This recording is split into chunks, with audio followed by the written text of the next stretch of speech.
नहीं तेरा नशीमन कसर सुल्तानी के गुंबद पर, तू है शाहीन बसेरा कर पहाड़ों की चट्टानों में। नाज़रीन, डेरा इस्माइल ख़ान के लिए बहुत बड़ी एजाज़ की बात है। पहली मरतबा डेरा इस्माइल ख़ान से PMS के एग्ज़ाम में किसी ने पूरे खैबर पख्तूनख्वा में दूसरी पोजीशन हासिल की है। अपने आप में बहुत बड़ी बात है कि कोई नौजवान डेरा इस्माइल ख़ान से इस तरह से जो है टॉप पोजीशन हासिल कर रहा है और इट्स बहुत बड़ी अचीवमेंट है। तो इनकी आज थोड़ी सी स्ट्रगल जानेंगे कि इस रिमोट एरिया से जो है ये किस तरह से इन्होंने प्रिपरेशन की और इस एग्ज़ाम को इन्होंने किस तरह से पास किया। बहुत मुश्किल होता है आपको ऐसे एरिया में रहकर स्टडी करना, स्ट्रगल करना। तो जितने भी नौजवान इस वक्त देख रहे हैं, ये उनके लिए बहुत बड़ी मोटिवेशन होने वाली है कि नौजवान कहते हैं हमारे पास वसाइल नहीं है, हमारे पास मौके नहीं है, हम किस तरह से आगे बढ़ें। तो मौके खुद ब खुद बनाने पड़ते हैं, स्ट्रगल करनी पड़ती है, तभी जाके आप जो है किसी सक्सेस को हासिल करते हैं। मेरे साथ मौजूद हैं उमैर अवान, जिन्होंने इस कंपटीशन में क्वालिफाई किया है और सेकंड पोजीशन हासिल की है। किस तरह से ये आपका जर्नी थी? आपने PMS का एग्ज़ाम जो पूरे खैबर पख्तूनख्वा में दूसरी पोजीशन हासिल की है, तो ये स्ट्रगल और ये किस तरह से आपका ये सफ़र था? जी, स्ट्रगल काफ़ी लंबी रही। 7 साल ग्रेजुएशन के बाद जो है ना, ये एक जर्नी 7 साल पे मुहित है और उसमें काफ़ी अप्स एंड डाउन्स देखने को मिले। लेकिन एट द एंड जो है ना, इंसान जो ठान लेता है और वो इंसान जो अटल रहता है तो वो कामयाबी हासिल करता है। इस सफ़र में इस तरह था कि मैट्रिक और इंटर जो है मेरी इंटरमीडिएट वो डेरा इस्माइल ख़ान से ही है, यहाँ से मैं पढ़ा हूँ। उसके बाद ग्रेजुएशन के लिए मैं गवर्नमेंट कॉलेज यूनिवर्सिटी लाहौर, वहाँ से मैंने ग्रेजुएशन हासिल की और उसके बाद इस सारे सफ़र के अंदर जो है ना लग गया और एट द एंड अल्लाह पाक ने कामयाबी जो है ना वो अता की। और इसमें मेरे वालिदैन, मेरी फैमिली, मेरे दोस्त सब जो है ना उन्होंने बहुत कंट्रीब्यूशन किया इस सारे सफ़र के अंदर, इस सारी जर्नी के अंदर। तो हाँ, ये एक बड़ा लंबा एक सफ़र रहा जिसके इख्तिताम पे जो है एक कामयाबी मिली। गवर्नमेंट कॉलेज यूनिवर्सिटी ने एक बहुत बड़ा किरदार अदा किया है कि जिसकी वजह से उसने इतना काबिल किया, वो कॉन्फिडेंस दिया ड्रामेटिक्स और डिबेट्स और मुख्तलिफ़ सोसाइटीज़ की वजह से और एकेडमिक्स की वजह से, कि जिसके इख्तिताम पे ये हुआ, उसका नेट रिज़ल्ट ये आया कि मैं इस कॉम्पिटिटिव एग्ज़ाम के अंदर जो प्रोविंशियल मैनेजमेंट सर्विसेज का है खैबर पख्तूनख्वा का, उसके अंदर दूसरी पोजीशन जो है ना वो हासिल करने में कामयाब हुआ। तो ये डेरा इस्माइल ख़ान से आप ये थोड़ा सा बताएं कि आपके पास ये वहाँ तक लाहौर तक जाने के लिए फिर वहाँ पे ज़ाहिर बात है स्टे करना पड़ता है, वहाँ पे होटल्स का रेंट है, ये वो ख़र्चे बहुत ज़्यादा होते हैं। तो क्या ये कोई आम बंदा भी डेरा इस्माइल ख़ान का कर सकता है, या अगर किसी के पास अफोर्डेबल ना हो, कोई अफोर्ड ना कर सकता हो, तो वो फिर रुक जाता है ना? ज़ाहिर बात है, अभी आपने गए हैं लाहौर वहाँ पर, इसलिए आपके पास पूरी अकोमोडेशन का ख़र्चा होगा तब आप गए, लेकिन कोई आम बंदा भी जा सकता है या नहीं जा सकता? जी, ये कम्पिटिटिव एग्ज़ाम जो है मुकाबले का इम्तिहान, इसके अंदर तहसीलदार का एग्ज़ाम हो गया, PMS जिसे प्रोविंशियल मैनेजमेंट सर्विसेज कहते हैं हम, उसका एग्ज़ाम, और CSS जिसको सेंट्रल सुपीरियर सर्विसेज का एग्ज़ाम कहते हैं। ये तीनों मुकाबले के इम्तिहानात या कम्पिटिटिव एग्ज़ाम इनको कहा जाता है। तो इसके लिए 1 साल की तैयारी जो है ना एक इनफ टाइम है, एक लंबा टाइम है जिसके अंदर आप ये तैयारी कर सकते हैं।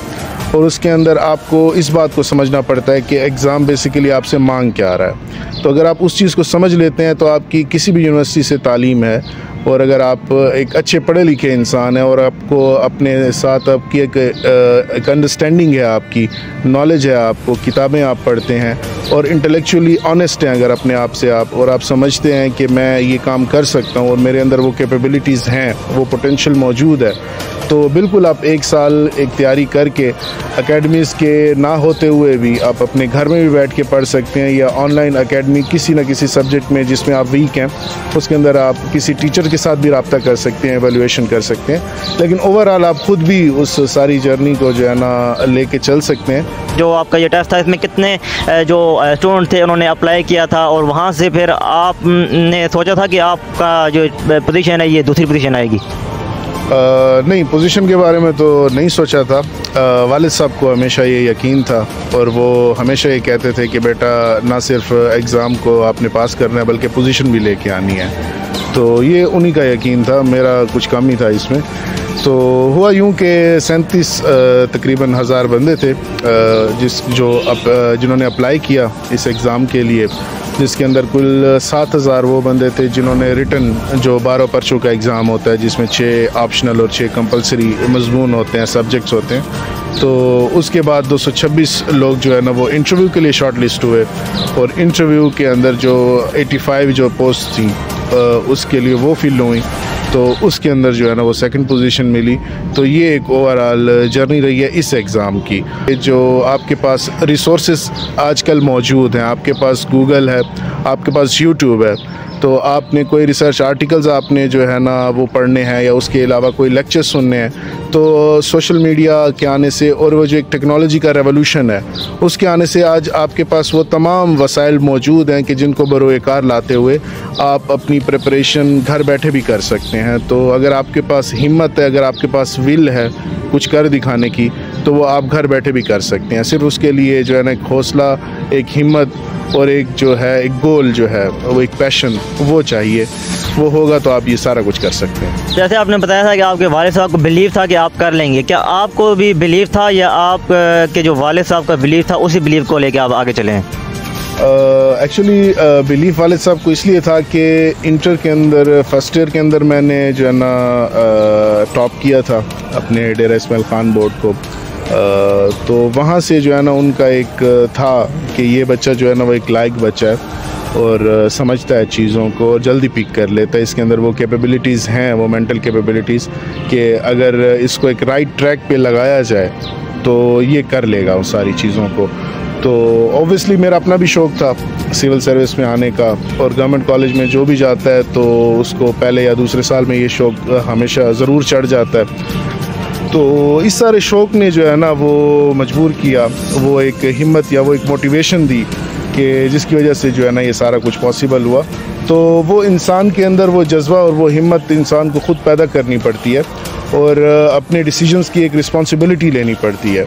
क्योंकि इस पीएमएस से पहले पीएमएस 2018 के अंदर भी मैंने एग्ज़ाम क्लियर किया लेकिन एलोकेशन ना हो सकी।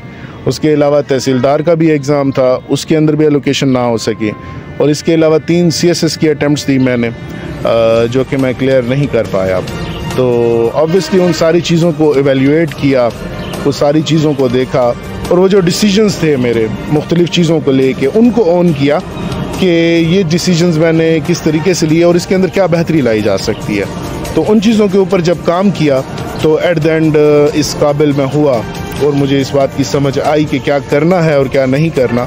तो उन सारी चीज़ों को देखते हुए फिर जो है ना ये अल्लाह पाक ने करम भी किया और ये पोजीशन जो है ना वो हासिल करने में मैं कामयाब हुआ। तो ये तो आपकी तमाम तर स्ट्रगल थी जो कि आपने हमें बताई। आज डेरा इस्माइल खान की आवाम पे फ़ख्र भी कर रही होंगी। जब ऐसे ज़री बात है किसी का नाम आता है तो पूरे खैबर पख्तूनख्वा में या हर जगह पे ये नाम लिया गया होगा, आपकी वजह से फिर डेरा इस्माइल खान का फिर नाम आता है तो उस वजह से बहुत प्राउडली फील होता है। तो ये बताएं कि इस बार जितने भी लोग आपसे इंस्पायर हुए हैं, आपसे मुतासर होकर अगर ऐसा कोई इस तरह की फील्ड में आना चाहें तो क्या आप उनके लिए आगे कुछ राहें हमवार करने वाले हैं, उनके लिए कुछ आगे कुछ ऐसी फैसिलिटी लाने वाले हैं डेरा खान के अवाम के लिए जिससे वो आज जिस सीट पे आप बैठे हैं कल को कोई और नौजवान भी डेरा का आगे बैठे इस सीट पे? जी बिल्कुल। इस दफ़ा तो मुझे एक ये भी खुशी है कि इस दफ़ा डेरा खान के 5 जो कैंडिडेट्स थे डिस्ट्रिक्ट डेरा इस्माइल खान के, वो PMS ऑफिसर मेरे साथ जो है ना रिकमेंड हुए हैं, जिनमें एक लड़की भी हैं। तो ख़वातीन की जो तालीम है वो भी एक इम्पॉर्टेंट जो है ना एस्पेक्ट है डेरा खान का, जिसके ऊपर तवज्जो देना जो है ना वो बड़ा अहम है। बहुत खुशी की बात है क्योंकि डेरा खान आपने भी और बाकी हमारे जो दोस्त और सुनने वाले और देखने वाले हो गए, उन्होंने ये ज़रूर देखा होगा कि 2009, 10, 11 के अंदर डेरा खान के क्या हालात थे। वो दहशतगर्दी और वो जो एक साइकोलॉजिकल ट्रामा था जिसके अंदर से हम जवान होकर बड़े होकर निकले हैं, तो वो एक बहुत बुरे हालात थे। और अभी भी डेरा खान के अंदर जो तालीम का जो एक सेक्टर है उसके अंदर बहुत बेहतरी लाने की जो है ना हमारे पास ज़रूरत है। बहुत कमियां हैं मुख्तलिफ़ लेवल्स के ऊपर। तो उसके लिए ये है कि डेरा खान के अंदर कुछ एकेडमीज़ हैं। इनाम साहब एक हमारे सीनियर हैं, टीचर हैं डिग्री 1 में, वो एक एकेडमी चला रहे हैं। तो फ़िलहाल तो वो फ्री ऑफ कॉस्ट ही वो सारी चीज़ों को लेके चल रहे हैं। तो वहाँ पे जो है ना मैं जो डेरा खान के लोग हैं उनको जो है ना इस सारे जो एक एग्ज़ाम की नौइयत है और उसको कैसे हल करना है और उसके अंदर क्या क्या चीज़ें करनी है या क्या नहीं करनी, वो गलतियाँ जो मैंने की इस सफ़र के अंदर वो नहीं दोहरानी। तो उसके लिए मैं वहाँ पे जो है ना डी खान के लोगों के लिए जो है ना उनको हेल्प आउट कर रहा हूँ।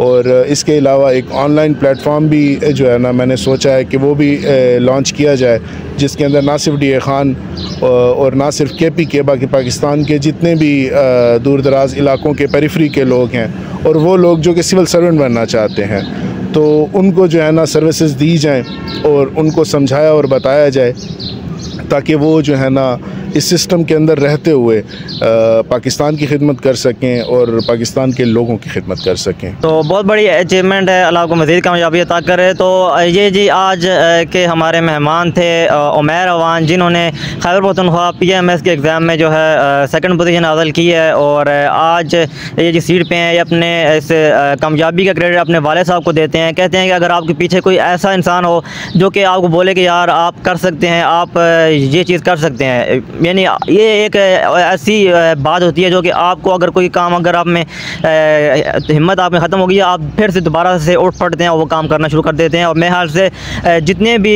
लोग हैं, जितने भी माँ बाप हैं, मैं उनको इनका तरफ से पैगाम देना चाहता हूँ कि इनसे आप इंस्पायर हो के सीख सकते हैं कि इनके जो वालिद साहब हैं किस तरह से इनको बैक किया। अगर इनके वालिद साहब इनको बैक ना करते तो आप मेरे ख्याल से ये सीट पर ना होते।